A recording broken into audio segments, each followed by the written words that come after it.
Dangers. I understand that people have to be ready at a moment's notice to get out.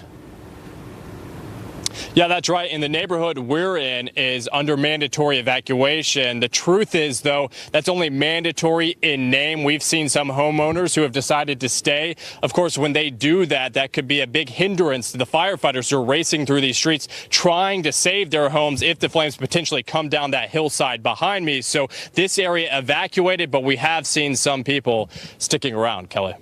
All right, Will Carr, thanks for the update, and hopefully people will heed the advice from authorities. You bet. Molly? Well, the stars seem to be aligning for Republicans and their tax bill. The House is now poised to pass it during an expected vote on Tuesday, and the Senate could follow suit very shortly after, now that these two key senators have flipped in favor of the bill. All of this as President Trump says the bill will help all Americans. This will be great for jobs. It'll be fantastic for the middle-income people and for jobs. It'll also benefit lots of other things. I mean, we're looking to, if you look at the whole thing, everybody's going to benefit. But I think the greatest benefit is going to be for jobs and for the middle class, middle income. Caroline Shively is live in Washington with the details on this. Caroline. Hi to you, Molly. After all the different versions and amendments and changes scribbled in the margins, Republicans have unveiled the absolute final bill last night. The bill keeps 7 tax brackets starting at 10% going up to 37%. The corporate tax rate is slashed from 35% to 21%. It also repeals Obamacare's individual mandate while retaining a deduction for medical expenses. 5 of those 7 tax brackets are reduced from today's rates, but it's also expected to add $1.46 trillion to the deficit over the next decade. The standard deduction would be nearly doubled, so would the child tax credit. Filers who itemize would lose some deductions, others are capped. Now that one's going to sting for people who use those deductions in high tax states. Republicans are calling this strong middle-class tax relief, but Democrats say the wealthy get the biggest cuts and remind us those individual tax cuts expire eventually, while the business tax cut is permanent. I'm very excited about this moment. It has been 31 years in the making. The tax reform bill is a disaster. It helps the wealthiest, most powerful corporations and individuals, and it hurts the middle class. The House should vote Tuesday, with the Senate likely a day later. The Senate would normally go first, but they're hoping to give the extra time for Senators Thad Cochran and John McCain to get back to work. Both men have been ill. The president has said he wants a tax bill on his desk by Christmas. It looks like Congress will deliver it to him a few days early. Molly? And Caroline Shively, thank you for keeping tabs on all of that. All right, Secretary of State Rex Tillerson making a strong statement to North Korea at the United Nations yesterday. Tillerson backing away from statements he made earlier that talks could come even if North Korea continued its nuclear tests. And instead, he doubled down on the White House's position that North Korea must put a stop to its threatening behavior and earn its way back to the negotiating table. I said earlier this week, a sustained cessation of North Korea's threatening behavior must occur before talks can begin. North Korea must earn its way back to the table. The pressure campaign must and will continue until denuclearization is achieved. We will, in the meantime, keep our channels of communication open. Our Brian Yennis is live in our New York City newsroom with more details about all of this. Brian? Hey, good afternoon, Kelly. Look, the question is, what constitutes a sustained cessation of threatening behavior? Can talks only begin after the regime stops firing missiles?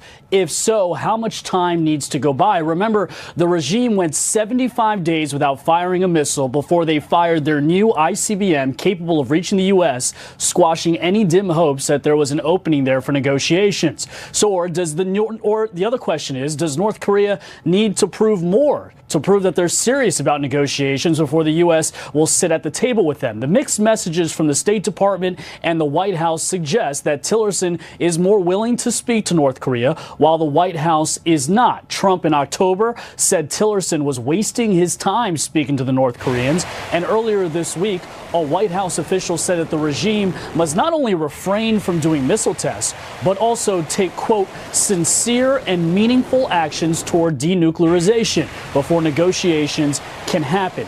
Tillerson yesterday tried to squash the idea that he and his boss are not on the same page.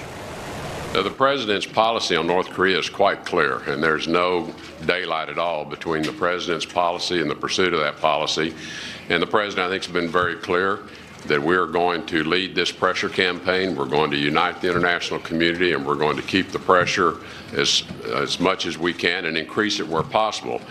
The Secretary of State urging the world to continue pressuring and sanctioning North Korea in the hopes that it will cripple their economy, leaving them no choice but to come to the negotiating table. This, as there is some concern that Kim Jong-un may be planning another missile launch to mark the 6-year anniversary of his father's death, the late Kim Jong-il, this weekend. Republican Senator, by the way, Lindsey Graham, Kelly, said this week that he believes time is running out. And if nothing changes, he says there's a 30% chance President Trump attacks North Korea first.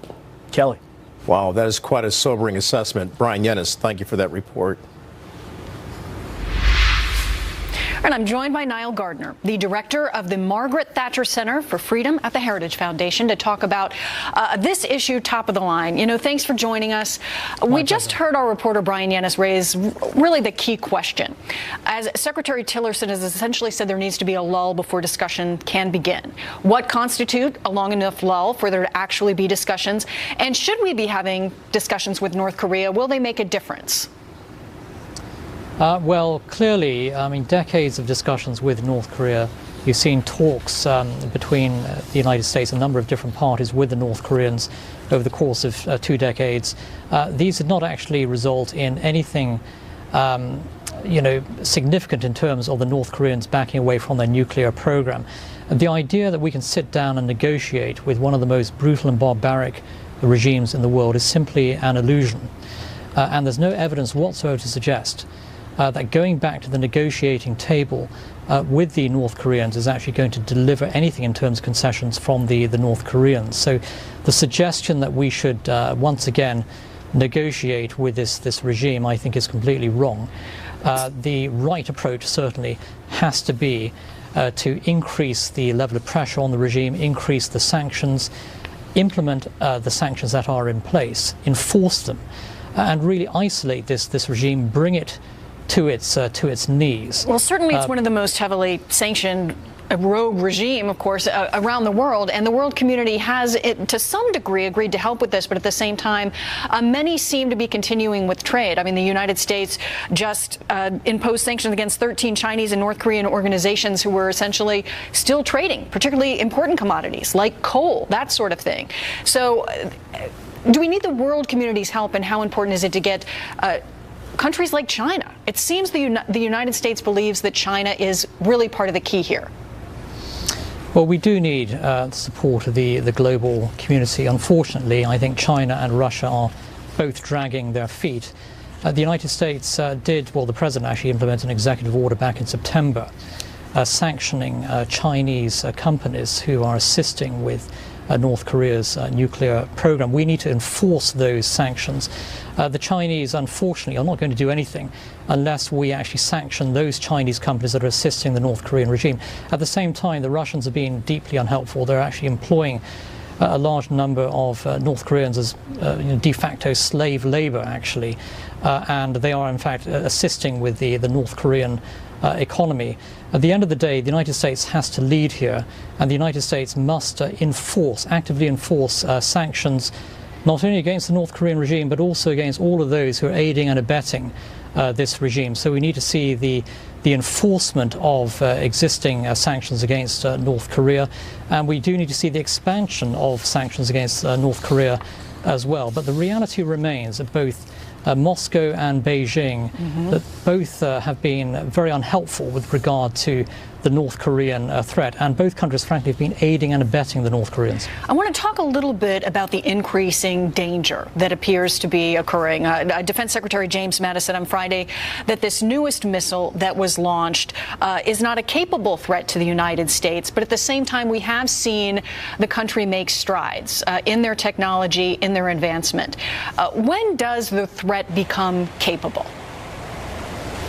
Well, we have seen a significant advance in terms of North Korean missile capability this year. We've seen a number of successful missile launches by the North Koreans.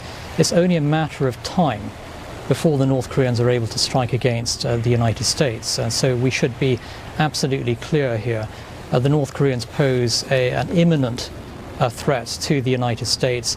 North Korea has to be prevented from having the capability of firing an intercontinental ballistic missile against the United States, carrying a nuclear warhead. And so the stakes are extremely high at this time, and North Korea does pose an immense, grave threat to the United States and, of course, to US allies in the region, significantly, of course, South Korea and Japan, but other allies as well. When we talk about how quickly they're advancing, the world community, clearly the United States, has attempted to be a leader in this at the international level and at the UN. Is there another world power that has stepped up to the stage that we can rely on? Well, the answer is simply no. I think this is a moment when American leadership really does matter. And at the end of the day, if the United States does not lead, no one else is going to lead. And you do have a number of major global actors, in particular the Russians and the Chinese, who are cooperating, even collaborating with North Korea. So American leadership really does matter. And the United States, as a world superpower, must do all it possibly can to prevent North Korea from emerging as a nuclear weapons power that can threaten the United States and its allies. And this is certainly a time of tremendous gravity and a time for bold, robust U.S. leadership. We will see what happens. Niall Gardiner, thank you. My pleasure. Thank you very much. It's the Senate saga that just won't end. A defiant Roy Moore refusing to concede to Democrat Doug Jones. How the embattled candidate is hoping to recoup some votes. Plus, a Kansas congressional hopeful finding herself embroiled in controversy while she's dropping her bid for a seat in the House.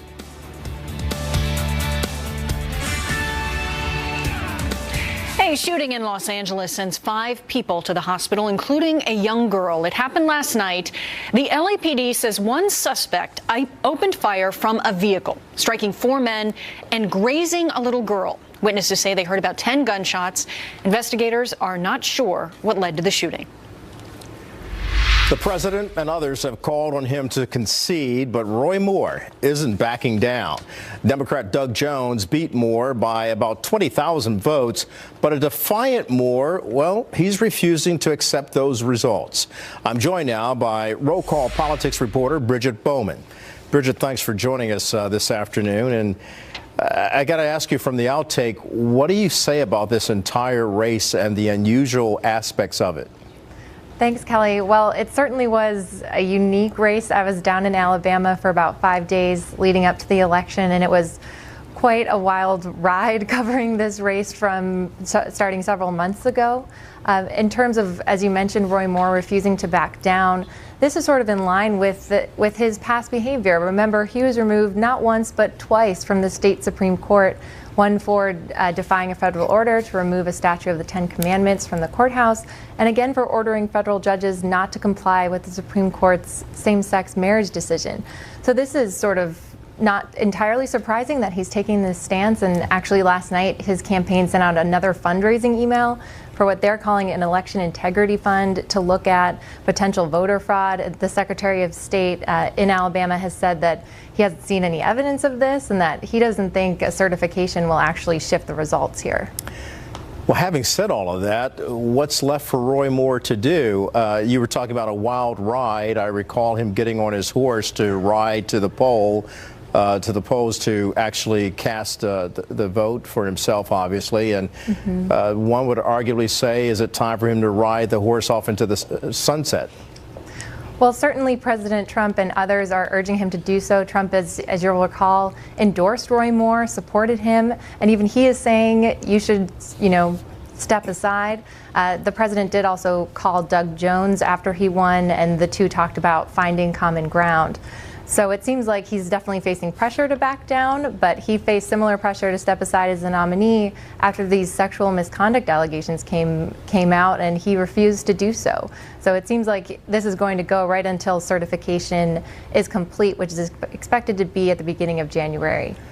Bridget, let me ask you, you observed Roy Moore throughout this campaign. How would you define his personality? Obviously, he's one who's very confident about his abilities and defiant when he feels threatened, and then he talks about his faith as well. How do all those factors weigh in? Because if you're talking about your faith as he does, there's also a thing called grace, and he could gracefully bow out and concede so that the state of Alabama and its voters can move forward with Doug Jones as their senator for the next 2 years. That's an interesting point, and certainly the word that you use, defiant, is a really, I think, something that certainly captures him. He is someone that often talks about his faith. He, throughout the campaign, would often go to churches, and the church network, as his campaign argued, was a key factor in his ground game. He would often talk about how the founding fathers and how religion is part of the founding of this country.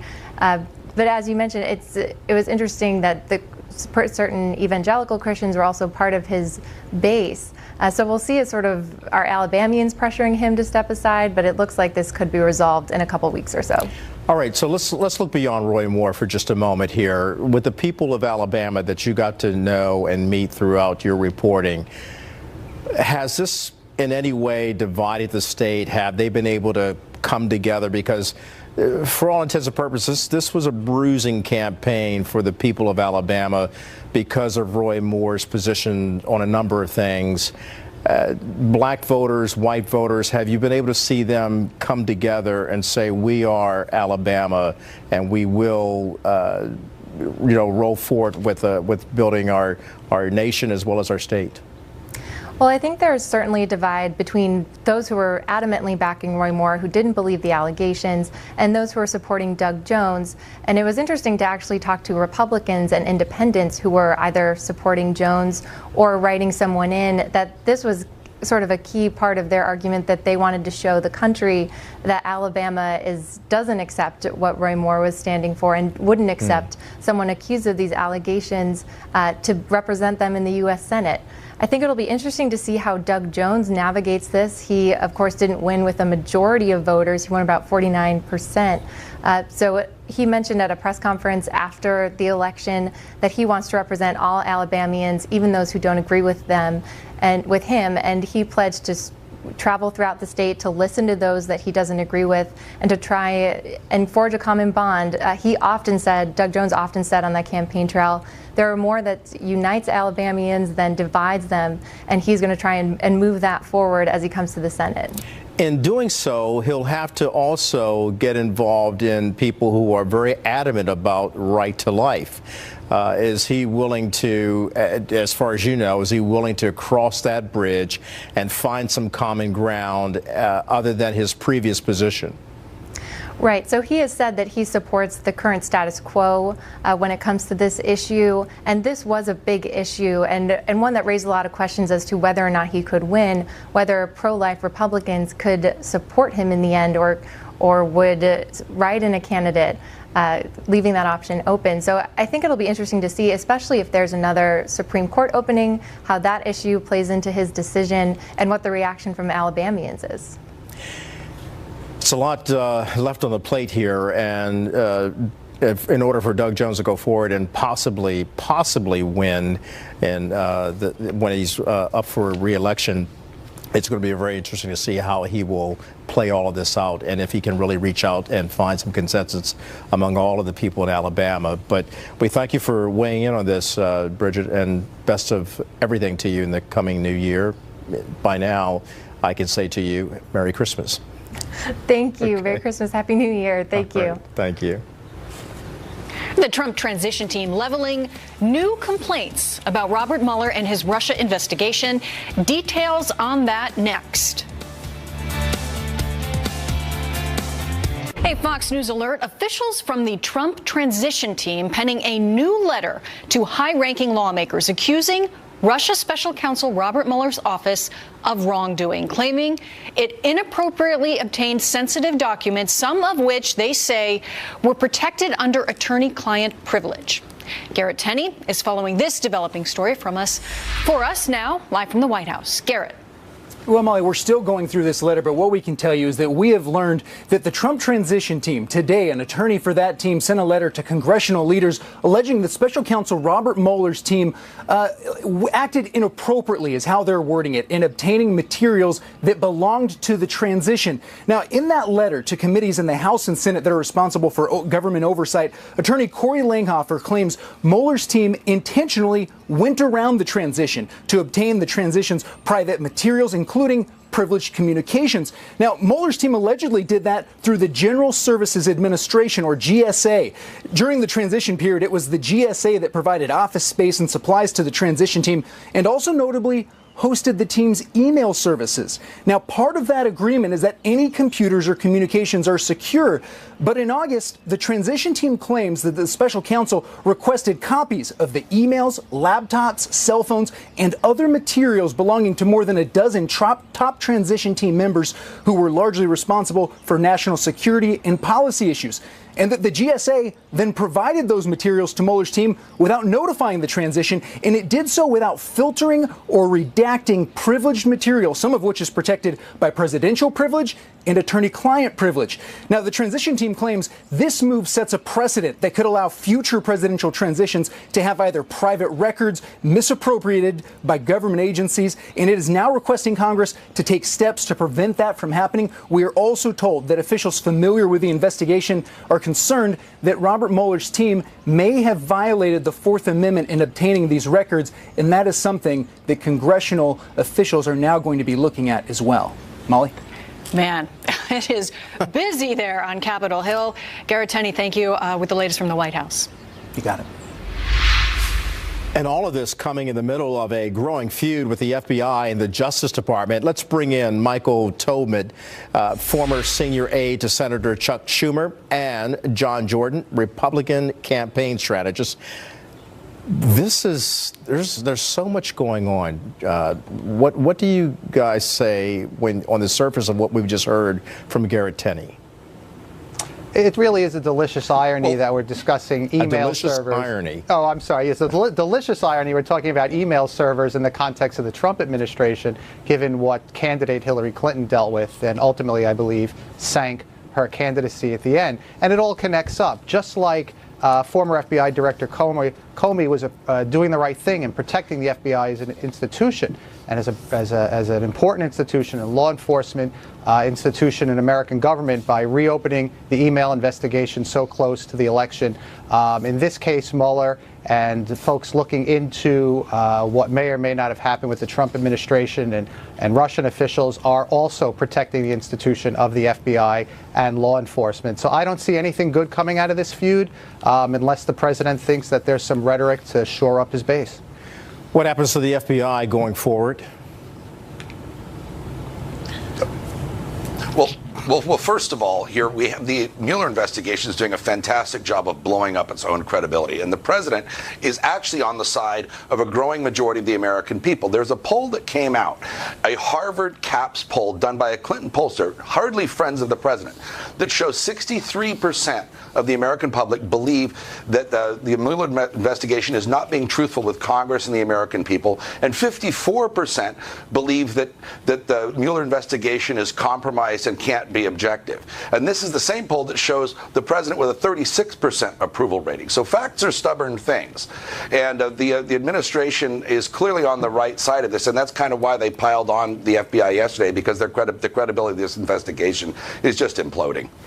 So if that's imploding, what does it say about the fabric of America then, if we can't, or as the president says, the FBI is in tatters, and at one point he's putting down the leadership of the FBI, but then going to rank and file law enforcement members saying, I am with you, I am your greatest advocate and supporter.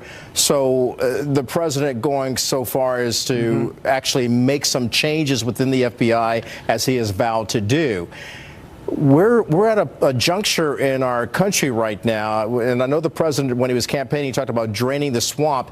Is the swamp in our very own Justice Department as it relates to the FBI, men and women who have vowed to serve and protect the citizens of this country? I'd have to say not. These are law enforcement professionals. We're well past the Hoover years where it was a political institution that was in some cases undermining other branches of government. I don't think there's anything to be gained by this fight, and it's a fight he need not have, given that the Republican Congress and administration are poised to have what they would insist, and I might disagree in certain respects, a tremendous victory in tax code reform. So why do this at all? I'm not sure, unless it is to cast aspersions and undermine any conclusion the special investigator may find, again, concerning these troubling campaign allegations. But as you know, just a minute, as you know, we're in an environment that is very politically toxic right now.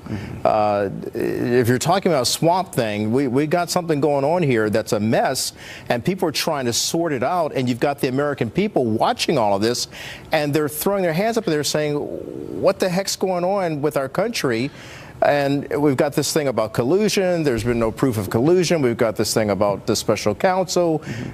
Should the president fire the special counsel? Should the attorney general step in? There's just a lot going on, and the American people are scratching their heads saying, give me something tangible to hold on to.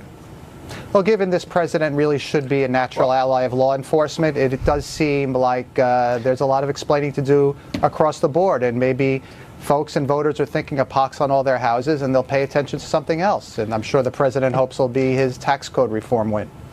All right, and well, the leadership of the Justice Department isn't apolitical. There is a cadre of entrenched bureaucrats and political appointees, holdovers from the previous administration, that are a distinct animal from rank and file law enforcement, rank and file FBI agents. So there's a real disconnect between the two. The president is supportive of the rank and file street agents who do the work of law enforcement day in and day out, versus the swamp things at the top of the DOJ, which we're seeing with Bruce Ohr and so forth. I mean, just revelation after revelation. Interestingly, the poll I just cited was done in November, weeks before all of the revelations about Bruce Ohr and Peter Strzok.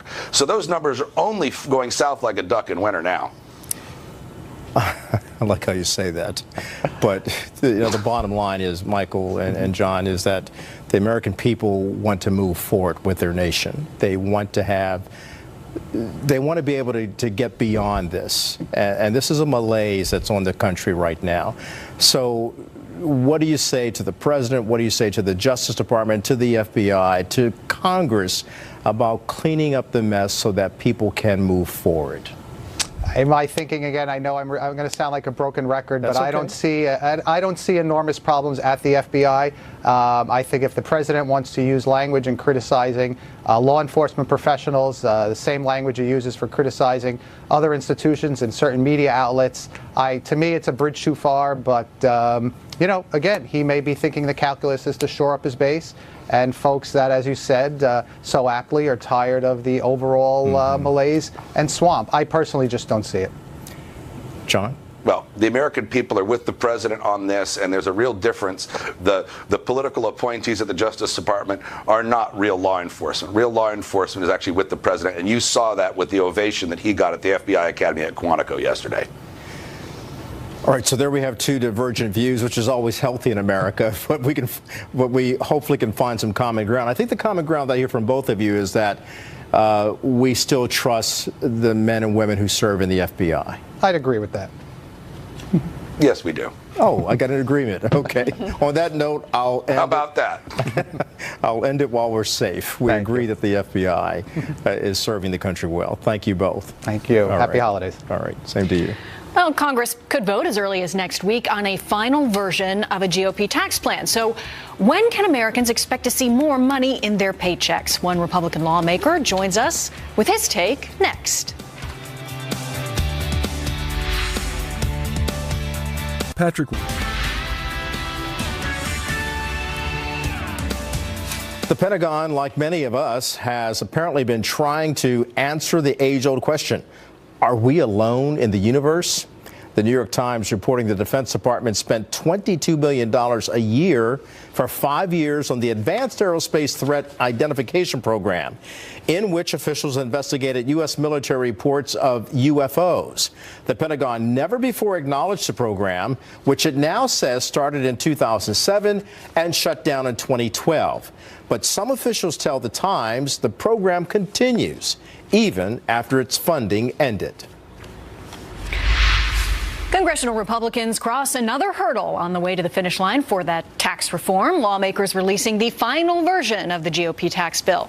They plan to muscle that measure on through Congress next week, and President Trump could sign it into law by Friday.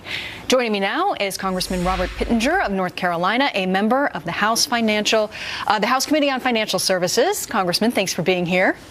Hey, Molly, how are you? I'm doing great. Let's kick off with this. I would say congratulations. I want to wait for the ink to hit the paper, want to wait for it to be dry. But Republicans and the White House as well seem like they are just on the cusp of this big victory, this legislative win that they have wanted. Why should the American people be excited about this moving forward into the new year? It's transformational. I think most Americans really don't even know what to expect. You've got to be in your 50s or 60s to really have a perspective of what took place during the Reagan tax cuts. So folks in their 20s and 30s and 40s, all they know probably is Keynesian theories of government intervention. Market-driven economies and low taxes are what is really going to catapult this economy and create jobs. This is a jobs bill. It's going to put more